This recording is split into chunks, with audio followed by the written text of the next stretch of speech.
ခုဆိုရင်တတိယနိုင်ငံရောက်တာလေတလားလောက်ပြည်တော်မယ်ဆိုတော့ရောက်ချင်းမှာဘာတွေ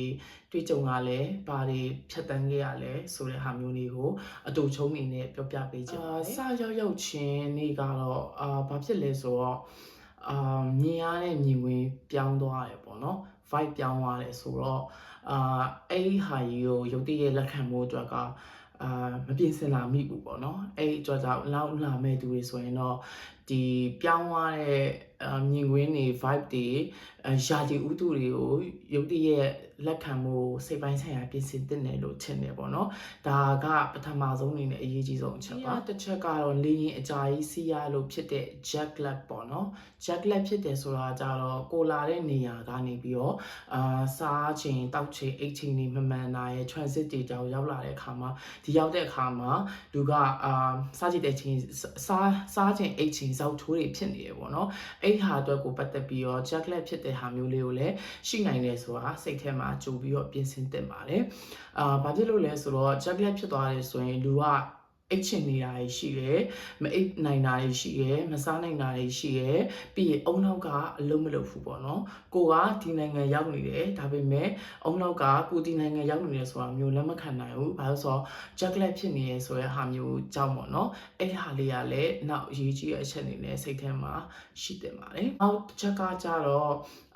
ဒီတတိယနိုင်ငံကိုလာတော့မယ်ဆိုရင်ရောက်တဲ့အချိန်မှာကိုဘမာနေမလဲဆိုတဲ့ဟာမျိုးလေးပေါ့နော်ကိုဘမာအိတ်မလဲကိုရဲ့ပထမဆုံးအိတ်ရမယ့်နေရာဘယ်လိုနေရာလေးဖြစ်မလဲဆိုတာကိုလည်းသိချာပြင်ဆင်လာတဲ့နယ်ပေါ့နော်ဒီရောက်တော့မှဗမာနေရမလဲဗမာအိတ်ရမယ်မသိဘူးဆိုတာမျိုးကိုယ်တိုင်နဲ့ဖြစ်ခဲ့တာဖြစ်တဲ့အတွက်စိတ်ကအစင်မပြေနေရာအသက်လူကဘာလို့လို့ရမှမသိတဲ့အချိန်မျိုးဖြစ်တဲ့အတွက်ကိုဗမာနေနေဆိုတဲ့နေရာမျိုးကို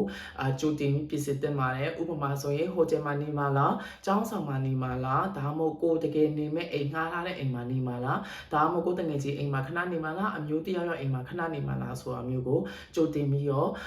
စဉ်းစားပြီးတော့ပြင်ဆင်လာတဲ့နယ်ဆိုတာလည်းအရေးကြီးတဲ့အချက်ပါဒါ option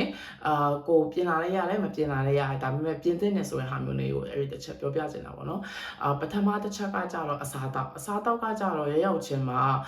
လုံးဝကွဲသွားတာမျိုးရှိတဲ့အခါမှာကိုဘယ်လိုပြောရမလဲဒီရှာပါဇက်ကအလုံးမလုံးသေးတဲ့အခါမျိုးမှာဆိုရင်အစားတောက်ကနည်းနည်းလေးခက်ခဲတယ်ပေါ့နော်အဲ့ဒီအတွက်ကြောင့်တော့အစားတောက်ကကိုစားနေကြအစားအစာလေးကိုအနည်းဆုံးတော့ယူလာတဲ့နဲ့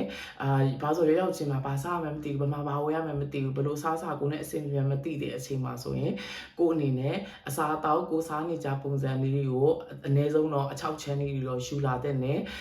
အဲ့ဒီအကြံပေးရမယ်ဆိုရင်တော့အနည်းဆုံးကတော့တစ်လစာနှစ်လစာလောက်ခန့်နဲ့အစားအစာမျိုးလေးတွေယူလာတဲ့နယ်ပေါ့နော်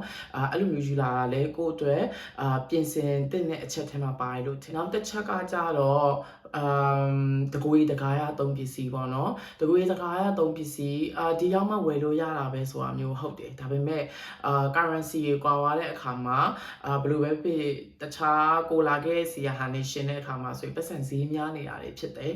ပတ်စံဈေးများနေရဆိုပေမဲ့ကိုယ်ကပတ်စံရှိနေတော့ကိစ္စမရှိဘူးကွာဒီလာလို့ဝယ်လို့ရတယ်ပေါ့နော်ဒါပေမဲ့ရုပ်တရက်ဘယ်မှာဝယ်ရမလဲကိုအသားမကျသေးတဲ့အခါမှာဆိုရင်ကိုယ့်ရဲ့သုံးနေကြပစ္စည်းရတွေဘာညာလေးတွေကိုတတ်နိုင်နေဆိုရင်တော့2လ3လစာလောက်ကိုတစ်ခါလဲအသေးမွှားလေးတွေကစားပေါ့နော်ယူလာတဲ့နဲ့ဆေးပစ္စည်းတွေကိုယ့်ရဲ့လေးစင်တကူရီသုံးရေချိုးဆက်ပြားတို့ဒီသွားလိုက်စေမျက်နှာသစ်စေးအကုန်ပေါ့နော်ယူလာတဲ့နဲ့လို့ထင်တယ်ဘာလို့လဲဆိုတော့တကယ်လို့တစ်လားလောက်အသားကျသွားပြီဆိုမှအစားထိုးပြီးသုံးချင်တာသုံးနောက်ဆုံးတစ်ချက်ကကြတော့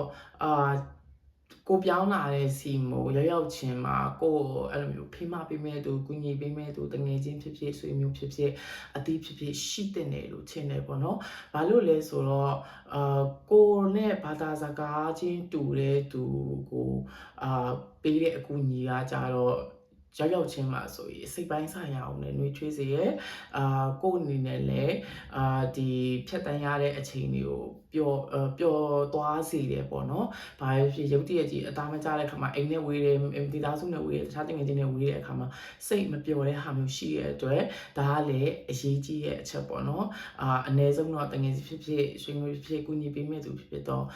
ရှိတယ်လေဒီဗီဒီယိုလေးကတော့ဒါပါပဲဒါပထမဆုံးအနေနဲ့စမ်းပြီးတော့ရိုက်တာဖြစ်တဲ့အတွက်အမှားလေးတွေပါတယ်ဆိုတော့ခွင့်လွှတ်ပေးပါ